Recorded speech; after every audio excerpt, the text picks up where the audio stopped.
People say, where do you get your power and consistency from? I've been asked this several times, and my answer remains the same. Just be consistent. Just be consistent. If you can remain consistent and push through the pain day in, day out, and it will wear you down after a while, pain.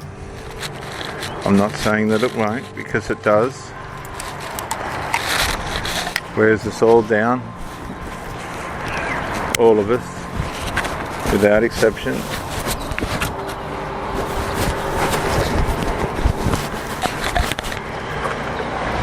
In the long run, you'll sustain a baseline level of strength and fitness.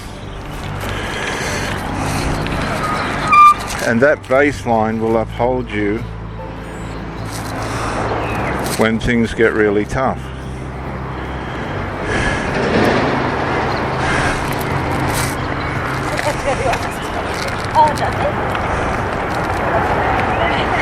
Because we wear down.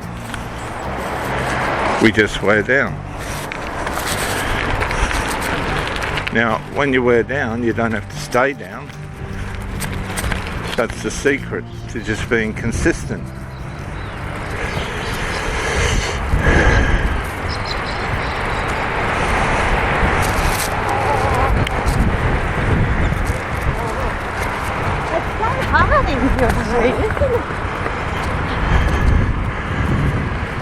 You might need to rest at different points more often than you would. You might have something happen in life that changes your circumstances and puts you off track. But if you have a baseline of performance, of diet, of sleep, of exercise, of study, you will return to it. You'll rise back to it. It's like the addict. The drugs wear out the addict, the alcohol wears out the alcoholic, etc.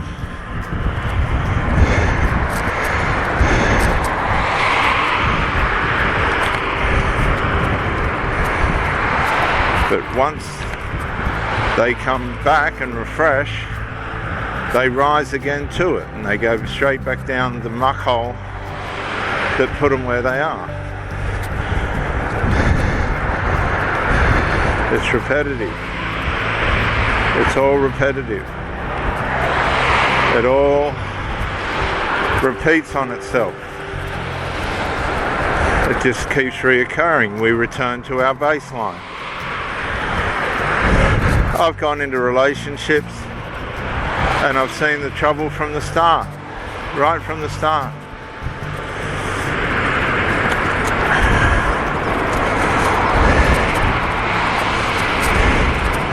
And sure enough, 12 months, 24 months, 5 years later, the problem surfaces and does its damage and destruction. That's what it causes, damage and destruction. You knew it was there. You've all experienced this. You all knew it was there. You all knew what was going on. You all knew what was coming. And you tried to navigate your way around it. And you've probably done that initially. And slowly but surely, whatever it was, whatever you saw at the start,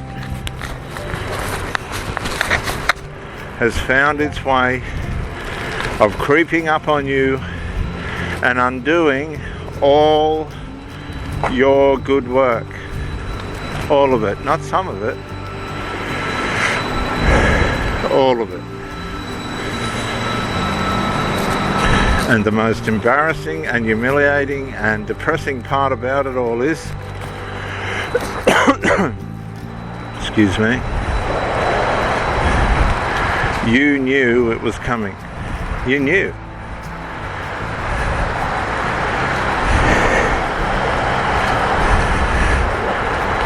And really, for all your effort and time and give, take, care and share,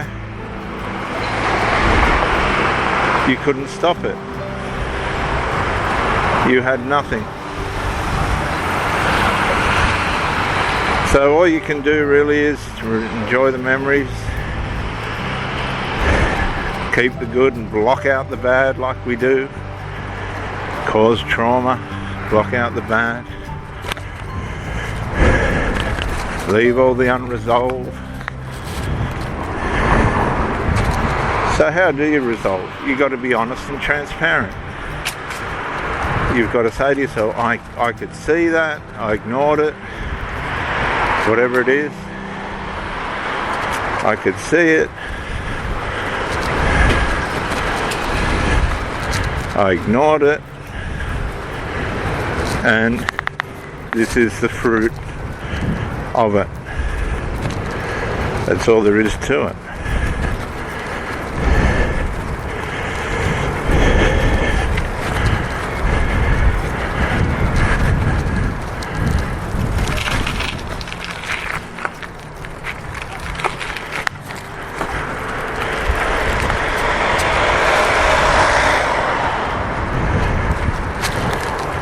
And until you're prepared to do that, you're just going to have to sit there and go, well,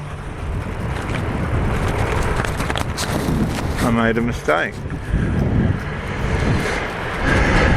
Everybody that you know knows you made a mistake. You gave it a go. They knew there were problems that couldn't be fixed.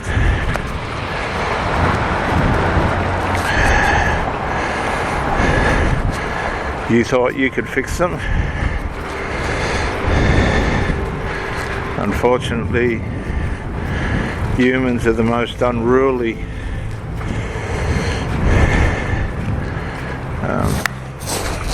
and clever species. So that didn't work.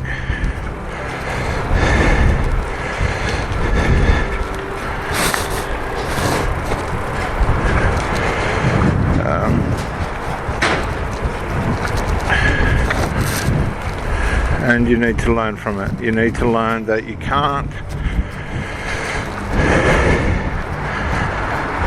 change what is. You can't change what is.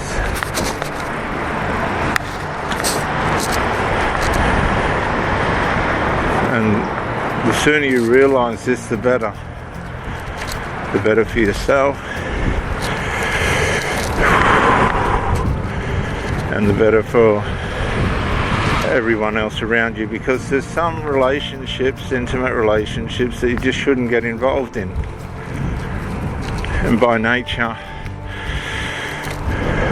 when we get involved in relationships, we want to do the right thing. We want to commit ourselves and perform well and be good and all that.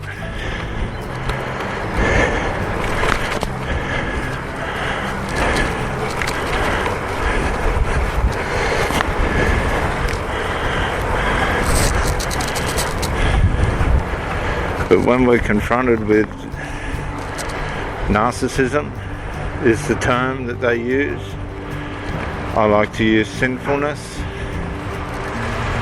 the degenerating, devaluing stage of a relationship where the enthusiasm's gone, the willingness to resolve is gone.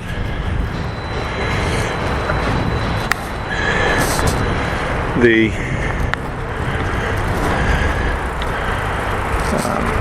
communication is gone, the excitement's gone, and one and all of these things lead to another.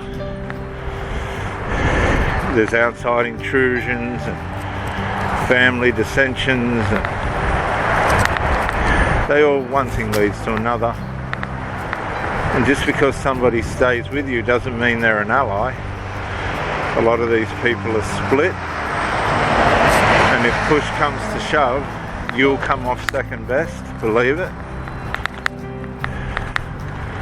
You will come off second best.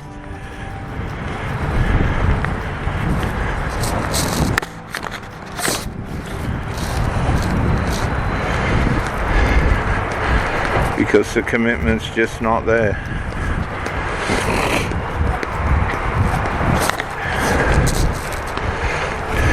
You're just a form of supply, narcissistic supply, where what you have is a convenience for the person to, in the spiritual and soul realm, consume. And they'll continue to consume it until you say no more. And as soon as you say no more, they'll possibly have somebody else the next day, the very next day. That's just how all this works. You're not, as I always say, in most cases, as valuable as you think, because people's mindsets and domestic cultures and personal core values, as limited as they are more important to them than what you are, and vice versa. That's why things aren't working out. You can't unify your core values and beliefs.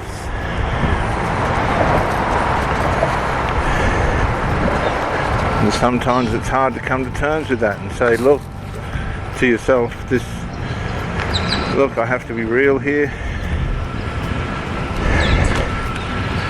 I just don't feel that this is right for me.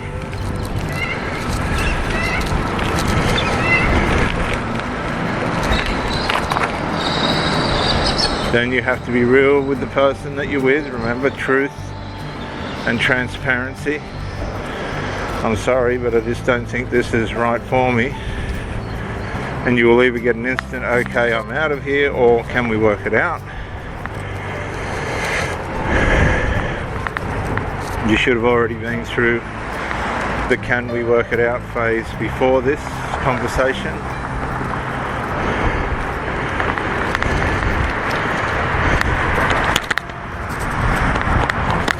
And then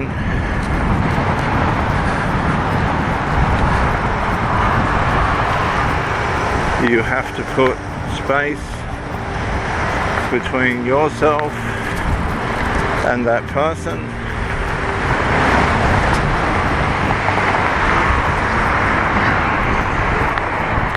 Because accidents can happen.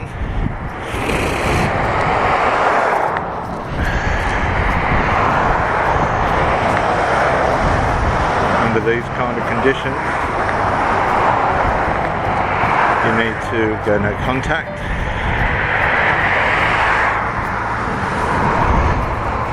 Look inside and look up ahead to bring around the right adjustments and changes.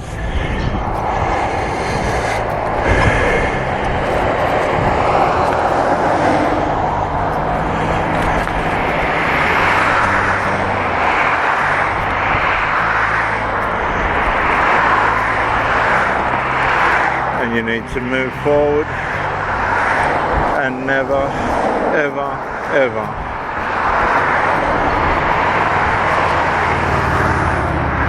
go back.